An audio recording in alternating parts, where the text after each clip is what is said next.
এখন আমি জানি না কোথায় আমরা এসে পৌঁছেছি, একটু দাঁড়াবো, ওদের একটু কোল্ড ড্রিঙ্কস কিনবো আমরা। তো উড়িষ্যাতে বোধ হয় আমরা মানে ঢুকে গেছি।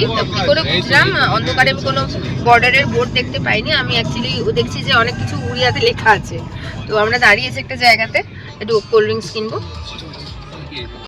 আমরা এখন একটু দাঁড়িয়েছি একটা জায়গাতে।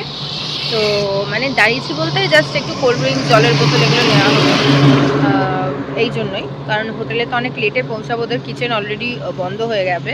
আমরা আগে অলরেডি ওদের থেকে মানে মেনুটা চেয়ে আমাদের যেটা খাবো সেটা আমরা অর্ডার করে দিয়েছি, কারণ আমরা যতক্ষণে পৌঁছাবো মেবি কিচেনটা ক্লোজ হয়ে যাবে।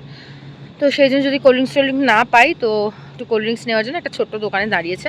তো এখানটা বেশ হাইওয়ে, রাত্রিবেলা হাইওয়ের ধারে দাঁড়িয়েছে, বেশ ভালো লাগছে আমার। তো এই যে দেখছো তোমরা, মোটামুটি আমরা হয়তো আর 1 ঘন্টার মধ্যে পৌঁছে যাবো।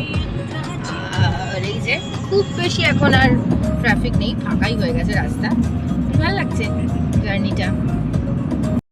আমরা আমাদের হোটেলে পৌঁছে গেছি। একটা ফ্লাইওভারে ওঠার দরকার ছিল না, আমরা উঠে পড়েছিলাম, তাই জন্য আমাদের আবার ঘুরে আসতে হলো বেশ খানিকটা ঘুরে। কেন উঠে পড়েছিলাম?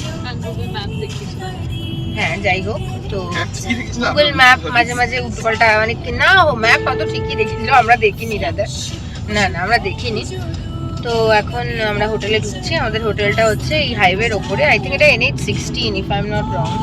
তো ওটার উপরে একটা স্টার ওয়ে বলে হোটেল আছে। তো চলেই এসছি আমরা হোটেলটা একদম সামনে, ওখানে আমরা আজকে রাতটা থাকবো।